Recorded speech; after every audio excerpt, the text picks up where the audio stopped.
What is going on, everybody? Welcome to another episode of Off the Couch Boxing. I am your host, Reckless Rex Ruger. That, of course, is the Alexis Arguello puppet. We are back with another banger, and y'all know what we do here. The most amazing and real boxing conversations anywhere on planet Earth.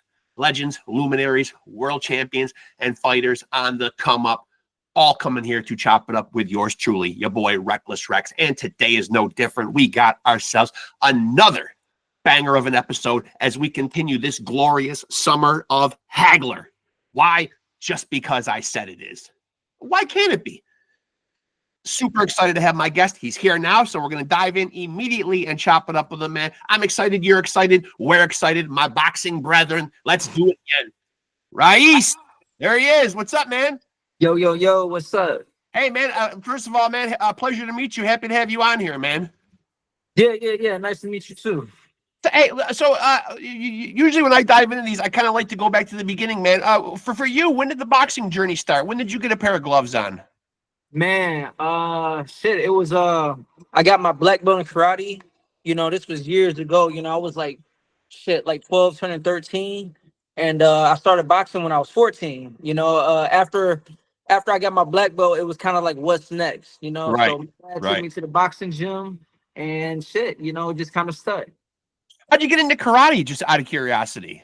My dad was heavy into karate. He was Okay. like a 6th-degree black belt, so we was in karate, and we used to go to a bunch of tournaments and stuff like that. I'm a 1st-degree black belt in Muay Thai Taekwondo. And so when you start there, is there ever any thought about mixed martial arts or kickboxing? Well, years ago it kind of was, but that's when it was just kind of like starting up, Right, and then plus right. there's more money in boxing. But at the end of the day, I'm a competitor, you know what I'm saying? So fighting at the highest level is what I do. So I think it'd be fun. But if I'm going to where the money's at, what I'm good at, that's boxing. And so currently you're 35 years old, man. Where do you feel like you are in terms of like your prime right now? I mean, I still feel like I'm at an elite level. I don't feel like there's been a big drop off or anything like that. I'm still waiting to fight somebody who's gonna bring the absolute best out of me. That's what I'm hoping my next fight is gonna do. So we'll see, But I'm still fighting at an extremely high level right now. And when you got into boxing, were there guys you were watching on TV that you kind of looked up to or wanted to emulate? I mean, there was guys that I would watch, I'm originally from Muskegon, so that's like 40 minutes from Grand Rapids. Yeah, And so Floyd, Mayberger, yeah. He's from there. So, I remember like growing up and just seeing him on the TV and, the buzz it had around, the city and stuff like that. So that was probably the main one, but I used to like watching Roy Jones, Hagler, Tyson and stuff like that.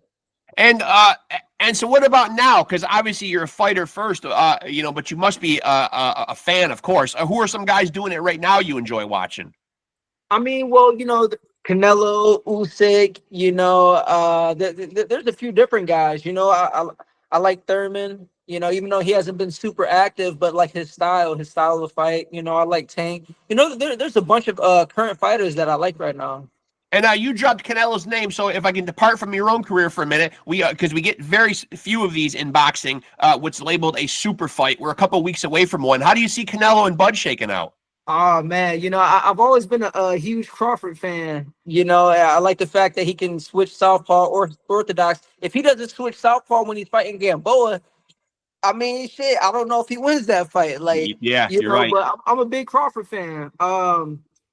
I think it has to be a better performance than what Charlo did. What Charlo did was embarrassing. Yeah. And I think Crawford, is gonna be a way better fight. Can he hurt Canelo? Can he back him up? Damn, it's hard to see Canelo losing that fight, but it's also hard to see like Crawford not dying on the sword in the ring. It's hard to see either one of these guys not get their hand raised. I know it's a cliche thing, and you always hear people say, 50-50 fight. And sometimes I hate when people say that, but this one really seems like it is. I think so. And even if it is 50-50 to 12 rounds and they go to distance, I don't see it ending like a Canelo Triple G, to where it ends in a draw if it's 50-50. I don't see that happen. I see somebody coming out with their hand raised. And now we just saw this past weekend Nick Ball against Sam Goodman, a guy who was the only blemish on your career.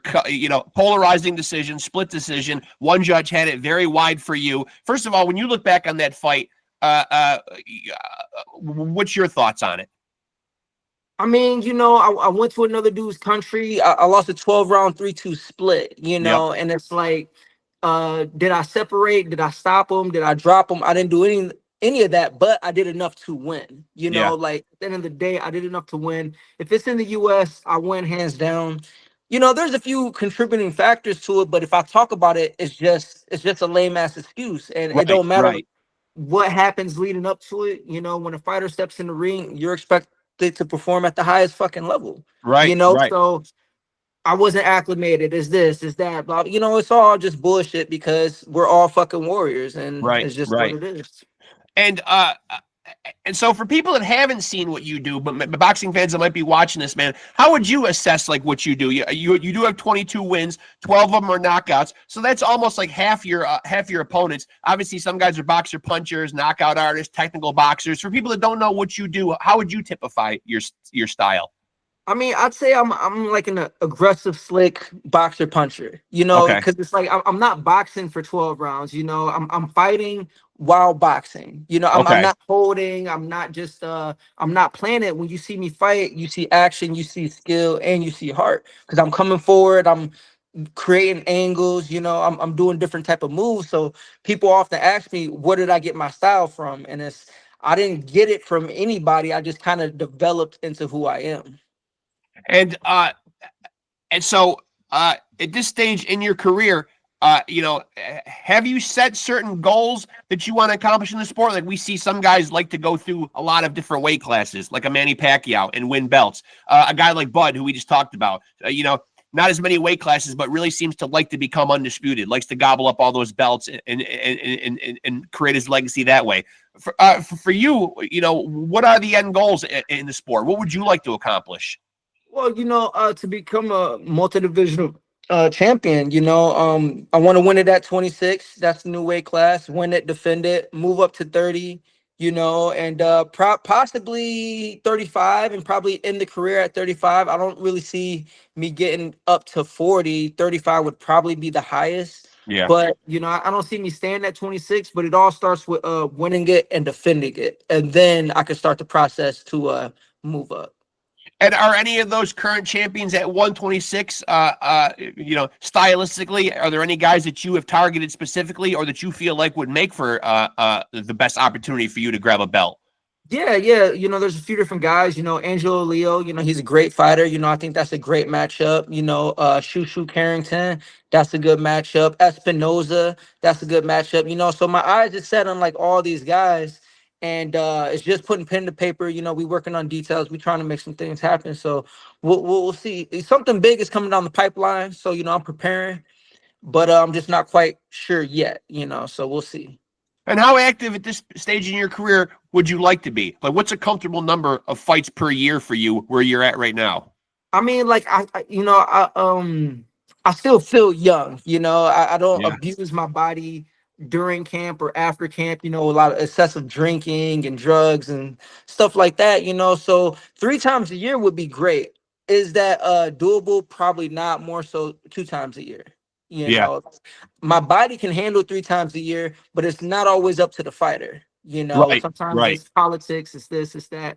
But I'm cool with twice a year. 2 big fights a year can make that happen. I have been critical on this podcast before, because I love the sport so much. It is sometimes marred by, bad judging. We were just talking about the Sam Goodman fight. How many occasions have there been in your career, like where you've been like nervous, like before those scorecards are going to be announced? And how do you deal with it as a fighter? Man, as a fighter, it's tough. Now, still, it was worse than the amateurs. I'd say it was way worse than the amateurs. But it's still bad in the pros also. Honestly, as a pro, like I've dominated like 21 out of 22 fights, like completely dominated. Like that's the best way. That's the best way around it. Yeah, you know what I'm saying. But it's like it's actually facts. And the one time to where it's like I still did good enough to win, but I didn't drop the dude. I'm in another country. I didn't Right. stop him. Blah blah blah blah. And then it does go my way, and it's like, bitch. But that's just the way it is. But yeah, the judging definitely needs some oversight or something, Something. because Yeah. what the fuck. Yeah. It's kind of a conundrum because I don't know like how you solve it, but there's got to be a way to solve it. You know what I mean? I think, and I've said it before on here. I do believe, no disrespect, not going to mention any of these names or of specific judges, but some of these older gentlemen that are sitting there that have not climbed through the ropes themselves. I think the guys who are judging two men fighting ought to be guys who have fought on some level themselves, whether amateur, whether pro, and some type of level. They should know what they're looking for between two guys doing battle. Well, not only that, but like when it's a championship fight, like Yeah. this man is defending this fight, his title, or it's vacant, and it's close. Maybe one of the guys, he kind of looks a little off his feet, but he's still fighting back. It's like, hey, you gotta like these guys. If the coach ain't throwing in the towel, you gotta let these guys go out there and fucking put it all on the line, because Yeah. that's what Yeah. we sacrifice and suffer. I mean, like, not even physically, mentally, emotionally, through camp, before the fight, during the fight, after the fight. Right. There's a wide range of fucking emotions. So to go Sure. out there and not be able to give it your all, or be able to fight back and have the ref, call it's yeah, I don't know. It's crazy. And plus, those kind of decisions also like affect you going forward, attaining big fights. Your financial stake. I mean, like there's a lot of variables. I mean that these judges and refs, like you mentioned, are controlling. Yeah, yeah. And have you thought about your career in terms of, like, I've had guys on here who are very calculated, and have their careers mapped out.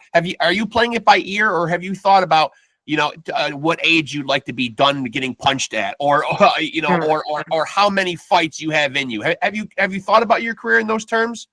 I mean, it's kind of crossed my mind, but I always told myself a long time ago, when I stop fighting at an elite level, that's when it's time to hang them up. Yeah. Like there's a lot of guys who go in there, and each and every fight it's a war, war, war, war, and they're Right. coming out Right. black and blue, cut, and concussions. It's like you don't want to be a fighter fighting like that. Yeah. That's a short career, but that's life. That's affecting life after boxing. So for me specifically, when I stop performing at an elite level, that's when I'll know it's time to hang them up, and only I'll know that. Another polarizing guy, man, in the sport right now, man, is Jake Paul. Where do you stand on what he's done for the sport, man? Do you like his events? Do you not like his events? I know he's brought eyes to the sport. He is climbing through those ropes, sacrificing his own physical health. Whether or not these fights are staged, that's still to be determined or whatever. But what's your opinion on him and what he's bringing to the game? Well, first and foremost, hey, shout out to Jake Paul. He has brought more eyes to the sport, more attention to the sport, and it is something that boxing needed. But the first time he fought an actual low-level boxer, he lost. Yeah, yeah. And no shame on his game. Like, I've been in the gym with Jake Paul. I've seen him train and stuff. I've seen him spar. It's like, okay, like he can fight a little bit. Yeah. But he's fighting these retired, people, or like older fighters, and this and that. It's like, hey, if you want to be in the sport, cool, be in the sport. Fight Right. something incredible. Don't Right. try to get a don't try to cut the fucking line to all these other fighters who dedicate their whole career for just a chance at a title shot. Right. Right. And like he's walking to the door fighting these retired fucking people, these UFC fighters, and is demanding a fucking world title shot. It's like, yo, that's a black eye to fucking boxing. Like, what about the underdog who's been killing himself in the gym and winning all these fights, Right. but not been in the conversation to get that opportunity? Like, so. But obviously like, he does. Obviously he does have money. I mean, there is the rankings, the system can be manipulated. Do you think we ever see him with a world title belt? I don't think he's good enough to win a world title belt, but I think he will get a world title shot. Yeah. Just because the clout and this and that, he'll probably end up getting, which is not deserving until he starts fighting. Like, you got to have like 3-4 fights of credible fighters. And then it's like, okay, you beat those guys, you deserve your shot. But you can't Right. skip those motherfuckers and just get that shot. Right. And it does kind of leave a bad taste in the mouth because it does really seem like, he's acting passionate about the sport out of one side of his mouth, but then we're supposed to not believe that it's about money. I mean, now he's going to fight in November, Tank Davis, which I don't know, make that make sense. You just weighed in at like 200 pounds and put on all this mass to fight at cruiser or heavy. And now you're going to fight a guy that's 135 pounder. I don't know where these guys meet in the middle or what weight they fight at, but. Well, I mean, it's it's gonna be some type of exhibition. So Yeah. Tank's probably just gonna go in there without cutting any type of weight, just so the scale is heavier. And Right. I mean, hey, but see, now it's starting to turn into a circus. It is. It is. What's the fight? 200 pound, 135 pounder. It's like, and then Tank on some whole bullshit. He on some whole shit. And I'm a Tank fan, but it's like, hey, yo, you got the Roach fight coming up, but you gonna sidestep that you had a draw with. Yep. To fight Jake Paul at an exhibition. It's like, come on, I don't know. It's yeah. But that was a controversial fight as well, man. Like, where did you see it? Like, I know that's ancient history, it happened several months ago, not quite a hot topic right now, but where did you see that fight, man? I thought Lamont, obviously he got cheated out of that potential knockdown. I mean, we're all fighters, and Tank's a fighter at the highest level. You know damn well if he fighting the current champ, and that champ takes a knee and runs to the corner talking about greasing my motherfucking eye, that don't even matter. You know what it is. Yeah. He's gonna be swearing up and down he won that. There's no way that fight would have ended with a draw if Tank was on the other end of that. Right. You know what I'm saying? If Roach was the champ, there's no way. So it's like, yo, that's crazy. Just because Tank took a knee, Roach won that fight. He doesn't. And now do you believe if Roach takes that knee, it gets counted against him though, because he's not the A side? 100%. Yeah. But even if he was the A side, even if he was like if Roach had the title, you know what I'm saying? Right. And hit him, he took that knee, ran to the corner, same shit. It's counted against him. That's what I believe. It's like, yo, there ain't no fucking way. Like, this is boxing. Like, we know what's up. Is the face of the sport right now, obviously Canelo can punch his own ticket, makes his own fights or whatever. Is he still kind of the guy carrying the sport, man? Or has anybody emerged to take that torch? For a while, I know there were people who probably thought it was going to be Tank, but he seems a little, disenfranchised, going in different directions. I don't know where his focus is. Is Canelo still the quote unquote face of the sport? Yeah, by default, it's still Canelo. Gervonta would have been the close second, if not second, but due to the draw with Roach, just how it happened, the taking the knee and the fighting Jake Paul and shit. Now people are like, hey, yo, you ain't trying to prove to the fans that you're better than this guy or whatever. Yeah. You trying to fight, so it's like you're losing credibility. Yeah. And where do you stand on another polarizing guy, Turki Al-Sheikh? He's making great cards. He did away with pay-per-view. He really seems like he stands with the fans on that. He is paying these guys, so I know he's the one putting on these events. But as a fighter, when he makes a statement like, I don't want to see any more Tom and Jerry fights, he's kind of knocking guys who use their legs, who use the ring. And granted, there are fans, a demographic of people who say, these fighters aren't exciting. This is not fan-friendly stuff. But it is these guys' style. You know what I mean? Say what you want about them, but it's a style that they've developed. It's how they fight. Is it something that a fighter would take umbrage with and rub the wrong way, a statement like that? I feel like only if you were that kind of fighter. I mean, the art of boxing is to hit and not get hit. But, right. I mean, there's a distinct difference between hitting and not getting hit and running. Right. What Devin Haney did in his last fight, that shit, I mean, it was box running. It wasn't boxing. It was box running. You're running and you're trying to pop shot with some boxing, but you're still running. And it's like, and then the dude who fought Canelo, so it was kind of like a back-to-back thing that's like, damn, like hitting, not getting hit ain't running. Right. So if that's your style of fight, that's what you develop. That's how you fight, and people make it look good. If you're a good actual fighter or boxer, that's what you do. But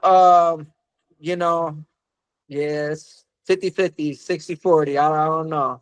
Do you put any stock in the theory? I'm glad you brought Devin Haney up. Do you put any stock in the theory that when you have a fight like he did against Ryan Garcia, I've heard a number of commentators point this out, and I'd like to get your take on it as a fighter. When you take a beating like that, can you have PTSD and not want to get in there and mix it up? Does it stay with you? Like when you're riding a great wave like Haney was, seemingly untouchable, and then you get knocked down and you get more or less beaten up. And I know he's got it expunged off of his record, by going through the court system or whatever, but we did still see him get beat up by Ryan Garcia.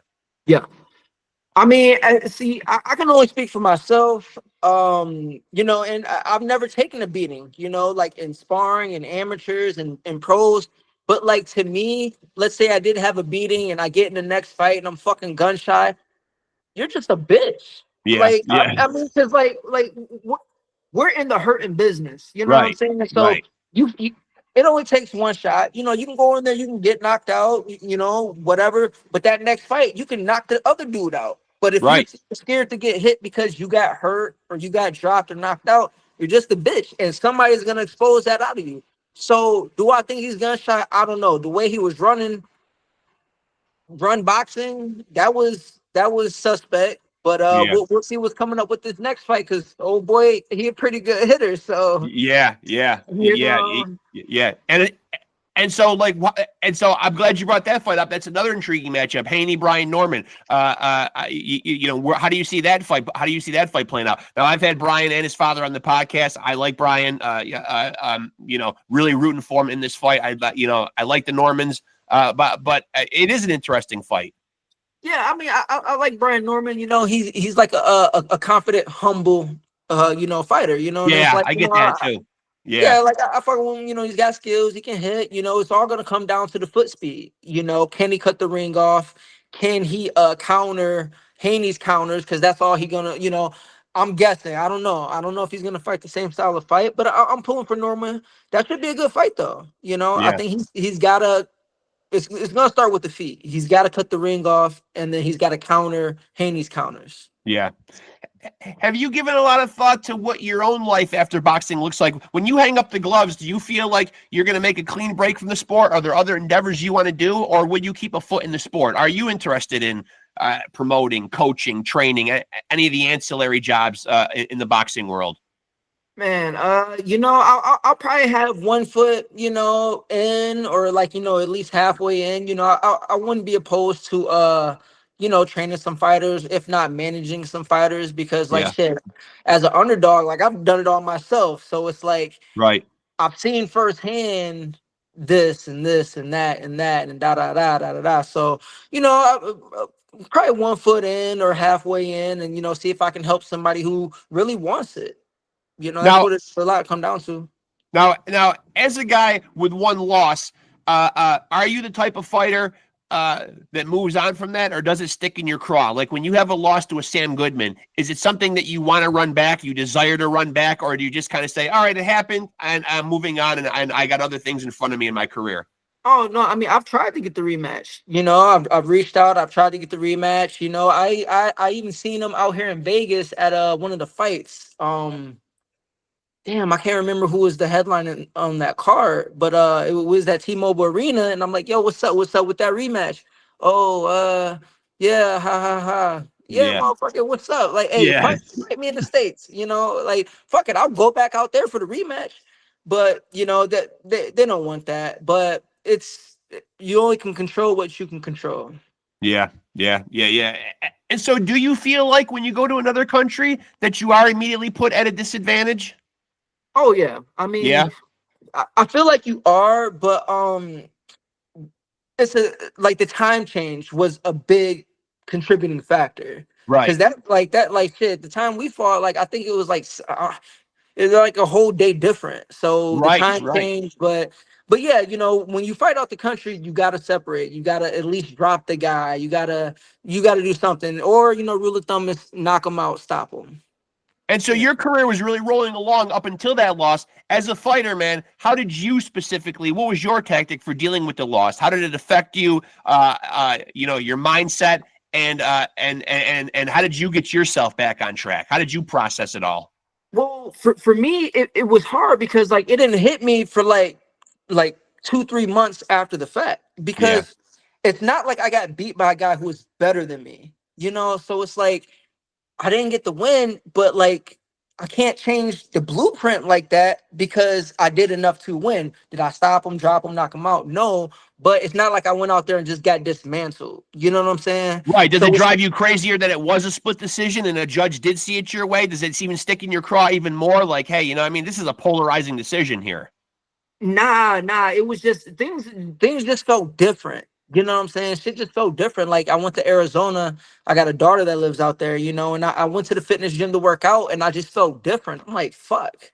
I just felt different. Like just walking into the gym and shit like that and just, you know, putting the gloves on and working out. Like I was just feeling different. I'm just like, what the fuck? It just took me a while to just kind of, I guess, accept it and just move on. Like I tweaked the blueprint a little bit, but I never really changed what I stopped doing. And it's just I'm right back to it like it never happened. Why do you think some guys, when they get a loss, they push the panic button and they feel like they have to scramble and kind of change the way that they fight? Yeah, I mean, but I feel like that depends on how it went down. You know what Yeah. I'm saying? If you lost a unanimous decision, you got stopped, or like, a lot of that plays, into it.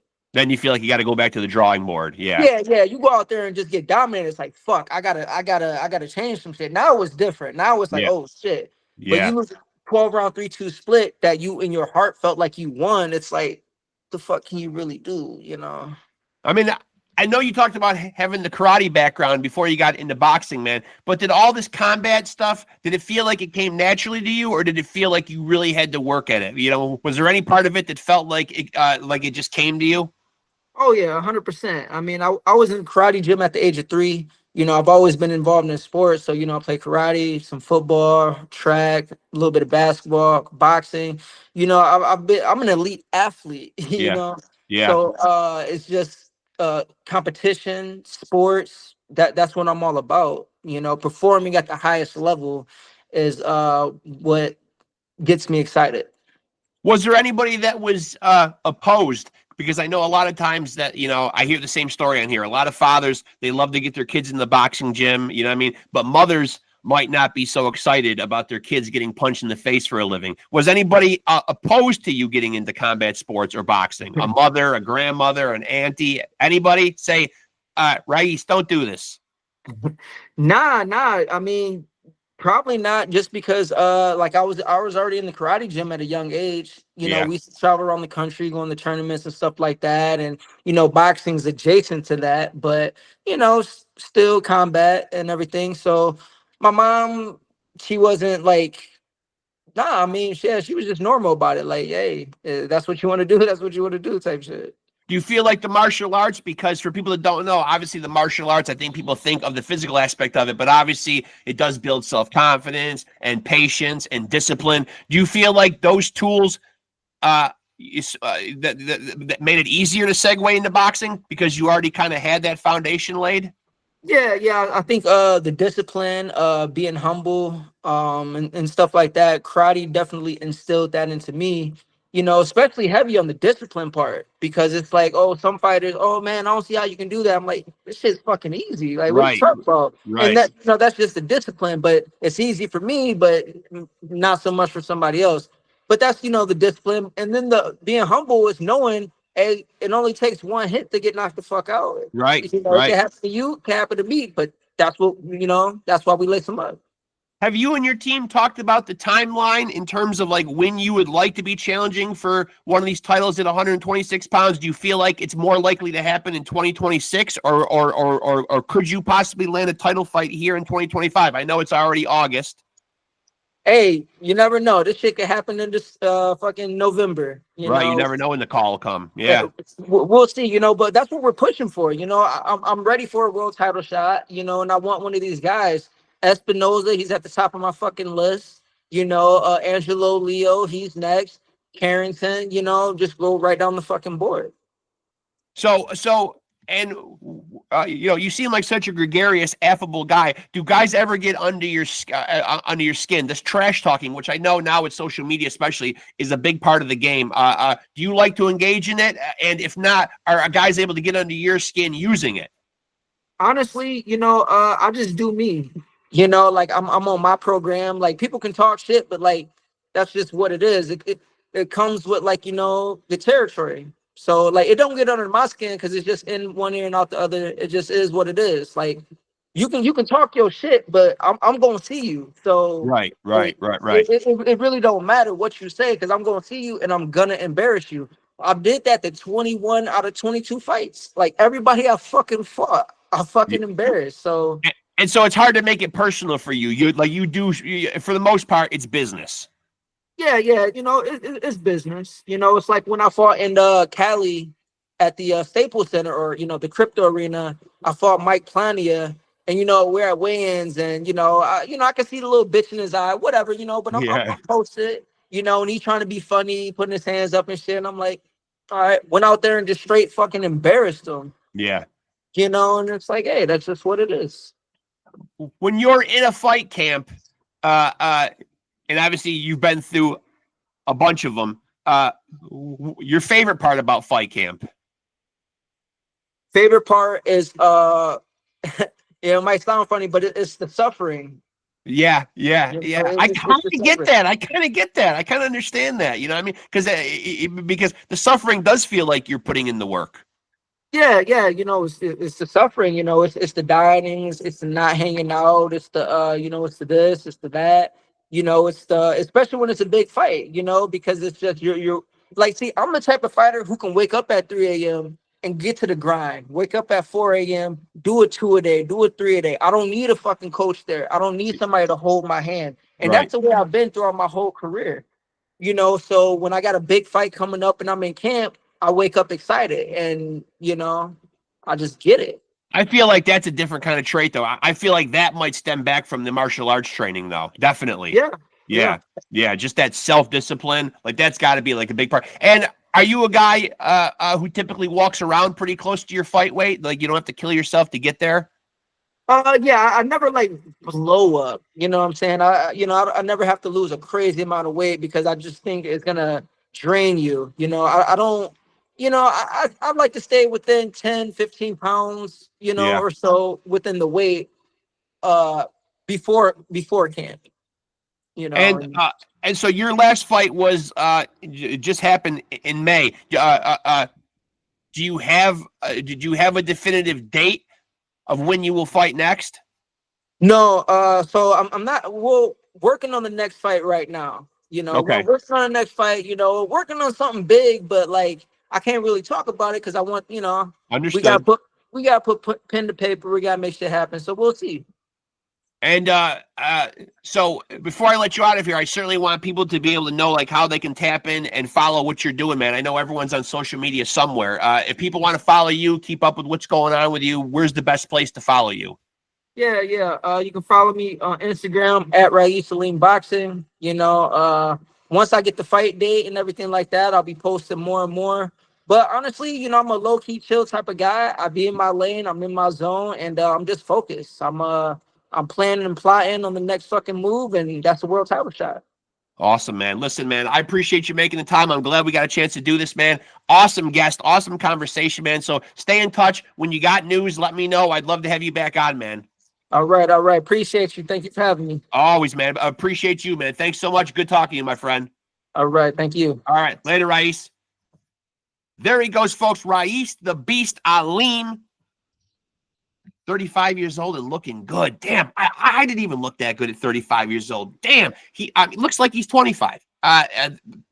Listen, that's a testament to him doing everything right, man, which it sounds like he does, as evidenced by the fact that the guy's 22-1. 22-1, 12 knockouts, currently fighting at featherweight and gunning for those belt holders. Dropped a few names in there. Shushu, guy I've had on the podcast a few times who I love. Dropped Espinosa's name, Angelo Leo, who I've had on this podcast. So there are guys out there, man, that sound like they are in Rexx's crosshairs, man. So hopefully he gets a big world title fight and gets one soon. Great conversation, man. Great guy, man. Appreciate him coming on here, man, sharing his insights, talking about his career, talking about his life. Just kicking it, man. That's what we do here on Off the Couch Boxing, bringing back good old conversation. We're all over the board with it, talking boxing, talking martial arts, talking diet, talking camp, talking this, talking that. That's what we do here, and that's what makes us the undisputed, undefeated heavyweight champion of boxing podcast. Tell him, Alexis. Alexis, our Arguello puppet, likes to keep a lid on it. But I will tell you, I will brag on our behalf. That is why we are the champs of boxing podcasts. And you can go check the playlist, look at the past episodes, dive in. Like I always say, there's literally something there for everybody. We are north of 270 episodes. Go check us out. Now I'll go into my obligatory promotion mode and pimp the podcast. The pimp pan is feeling strong. Here we go. Make sure to tap into Off the Couch Boxing on Facebook. The Facebook page is Off the Couch Boxing and Pod Scum. You'll get updates on new episodes when they are dropping and who will be on those episodes, plus any other big boxing news. If it is popping off in the fight game, your boy Reckless Rex is posting it. So you guys will be in the loop. You will be informed. So tap in with us on Facebook. And of course, if you're watching right now, make sure to like, make sure to subscribe, and make sure to smash that notification bell to stay tapped in, get your updates when the new content is up and out. So make sure, again, Facebook, subscribe, hit the notification bell. As I said before, most amazing and real boxing conversations happening right here on Off the Couch Boxing. And the good news is you too can be a champ. Yes, we are the champions, the undisputed, undefeated heavyweight champion of boxing podcast. But you at home, the good news is you at home watching can be a champion too. And the formula is extremely simple. All you got to do is continue to stay tapped in with Off the Couch Boxing and continue to roll with the champs. Peace.